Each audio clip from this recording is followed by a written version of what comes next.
What's up, Manhwa fans, and welcome to this final official send-off to the series with today's epilogue of the Breaker New Ways. Now, like most fans of the series, I am depressed. It's going to be very sad to see this series go. I know part 3 is obviously still going to be done, but we've been told it's not going to be for a while. So for me, it feels like this is the end. Like, for good, but obviously it's going to be a few years, so it will eventually come back.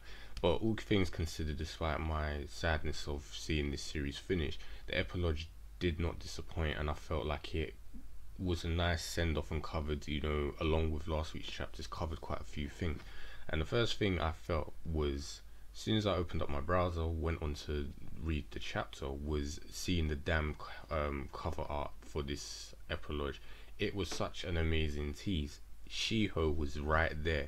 I mean, we didn't see her face, but we knew that figure, we knew that long black hair, and she was there right next to So-Chun. It just made me think, oh my god, we're actually going to see Shi-Ho before the series is, finishes, and I'm thinking, yes, this is going to be great. And funny enough, as teasing as it was introducing her at the beginning with the cover art, we get teased right at the end with that dirty cliffhanger. She awakens and then it's done, and I'm like, great, I can't wait for part 3. But I feel like it was perfectly placed, as I know the fans were eager. I personally was very eager for her return, and with Kaiser's comment in this chapter of her apparently being another one of his precious toys, someone who he broke and regrets it because he lost her to another man. So it makes me think, not only was he a toy, she was a toy to him. He seems to also have some sort of love interest towards her, maybe. But either way, it makes her role in part 3 very important. How she's been, highlighted in this chapter quite highly, as and quite, I'd say, substantially. But the rest of the chapter was very good, because it's kind of giving the whole new waves feel. Like the new Mirim-ins are going to be the new waves that kind of uprise and overthrow the old freaking leaders and their horrible ways of the Mirim. And it's funny because obviously with the new battle for supremacy, the Mirim-ins will, the young ones that particularly fought with, in the battle to save Seoul, are definitely going to take part. But the clans that they're part of most likely saw this unlawful and was going to punish him. But regardless, the new supremacy wars will be like a way for them to regain forgiveness anyway, and it will be a fresh start, not only for them but for the Mirim Alliance overall. So it's all positive kind of stuff. And as I said, it kind of makes sense now what new waves is. This is the new waves of the young Mirim-ins, push out the old, bring in the new fresh blood that is willing to go out on the battlefield and basically save not only the Mirim world but the real world as well. This is what we need. So considering obviously new waves, last chapter I said there's going to be 3 major headpieces, and I think it's So-Chun, Shi-Woon, and So-Chun. And So-Chun, we actually get to delve into his thoughts finally in this chapter, and he actually meets up with Jang-Il, basically requesting the reports of his brother, what actually happened. And Jang-Il explains that it appears to be a physical attack, but what killed him was poison. And So-Chun was curious, like, is there anything else about this? And the only thing he could relay to, that was relayed to him, was that he apparently was, the leader of the SUC, and obviously was following the 9 Archdragon, which was partly true. So-Chun didn't actually believe this at all. He knew, that he's so Jung-Chang was a prank, but he would never do something like this. Jang-Il explains, his intel doesn't lie, and this leads So-Chun to believe that if it is true, he must have been manipulated and used by someone else, which is exactly true. He was just a puppet, and this basically is the final straw for him, where he said he's going to find whoever did this and he's going to make them pay.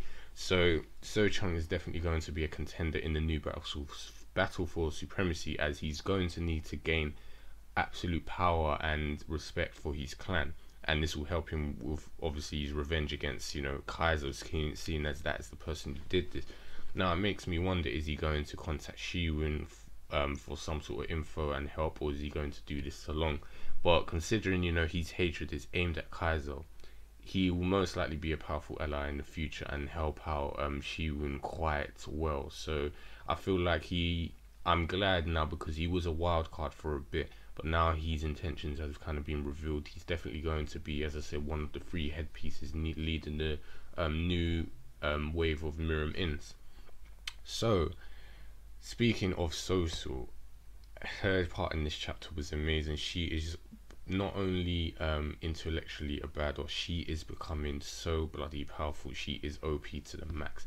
And, you know, the meeting with Kaiser herself and Sung Jae-Bang, who's basically the genius doctor, was very tense. I mean, the genius doctor was being so arrogant. He was mocking Shi-Woon for the entire time, and Kaiser was obviously amused, but the fact that Shi-Woon was, you know, like the final piece. His body contained the blood that was necessary to make the drugs, and obviously the drugs that caused this is obviously, you know, a very rare occurrence that it succeeds. 9 out of 10 people are killed by consuming this drug, and Shi-Woon was lucky enough to not be killed, making his blood invaluable to create the ingredients needed for the perfect drug. And this is obviously going to be useful for So-Chun, because she can finally basically reincarnate, and her growth will finally match her inner ki, so she'll turn into, you know, the superwoman, or the woman that she desired, because she wanted to, you know, grow up and match her actual age, which is like 17 or something like that. So yeah, basically Kaiser doesn't believe this, but, you know, Genius Doctors confirms that this is true and it can work. Regardless of that, he asks the Genius Doctor about the rest of his requests, and this is something that is anonymously said, it hasn't been revealed, and he's paid for this, and basically says he'll do business with him in the future. But before he leaves, now this is where So-Chun finally opens her mouth for the first time in ages, because we haven't actually seen her speak in this series, and she asks about Shi-Woon, and he's like, I'm not Genius Doctor explains that he doesn't actually know. He probably died with that pathetic way of fighting. Now this is when we see So-Chun is still loyal to Shi-Woon and has feelings for him, when she instantly threatens his life. You might as well say the instant transmission she did to appear right next to him and grab his arm, and she was like, I dare you to say that again. Now the Genius Doctor is literally crapping himself at this point, and he's asking Kaiser, is like, what's the meaning of this? But before anything else happened, he is literally burnt to cinders, just like So-Chun did to Black. And it's funny because she made this a point to make an example, like, anyone who dares bring harm on Shi-Woon without her permission will suffer this same fate. And it's funny because Kaiser's such an arsehole. He's like, oh, I finally managed to find a decent potential, and you go and reduce him to flames. But really and truly, as it was said by Haru, you're probably going to kill him later on, so this makes your hands clean. So as I said, it is confirmed that So-Chun wasn't brainwashed at all. And if anything, you know, she consciously knows what she's doing. She even stood up to Kaiser, as we saw. So it shows that she still has deep feelings for Shi-Woon to defend him to this point, and even threaten everyone else in the room, like the group of 5, Kaiser, all of these powerful, you know, influential people. And she had no fear, you know, defending Shi-Woon's honor.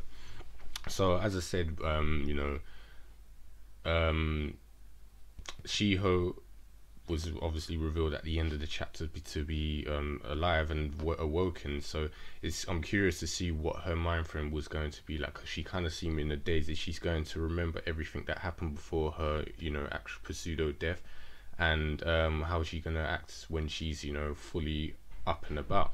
But I'm actually glad this chapter, you know, obviously focuses on people that it needed to. I was hoping to see a bit of Chun-Woo, but when I think about it, he's already had his closure. We've seen his thoughts. He knows what the scenario is now. He's on the opposite side from Shi-Woon, their enemies. It's somewhat bittersweet, but, you know, he's obviously sad that he has to go against his former disciple, but at the same time, he looks forward to seeing him grow and obviously reach his level when they meet again. And as I said, I can't really ask more for that. That seems like that wrapped up quite well. Shi-Woon scenario with Jin-Lee, Searchon, and former Lights Chief was another wrap up. Elder Kwon has passed on his legacy to Shi-Woon and Jin-Lee. They will continue that. And obviously now it was just the teasing offer from the former Lights Chief. Is something to be obviously left until part 3. We don't know how he's going to answer, and now we have to literally wait ages to actually see how Shi-Woon will respond to this and what his answer will be. So it's all good things, as I said, wrapped up and done. You cannot really complain like if anything was left out in the open, because I feel like everything was all covered, all dealt with, and now it's literally just waiting for part 3. But as I said, it's been set up very well, and it makes me sad that we have to wait for a very long time. As I said before, I've read this since 2009, so that's coming up to about 8 years, and it's been a very long ride for me. I've enjoyed it. It's had its down times where the pacing was a bit meh, but overall I love this series, both part 1 and 2. I hope part 3 will come back eventually, and I hope it comes back strong and shows us why, you know, we loved the Breaker to begin with. So as I said, brilliant series, brilliant end to the series, and I just can't wait for the next one. So you guys know the usual. If you've got anything you'd like to say about this chapter and the series as a whole, let me know in the comment box below, and I'll probably, if I don't see you in any of my Bleach reviews or anything else I do, I'll probably join you next time for part 3, whenever that will be. So that's it from me. Take care, guys.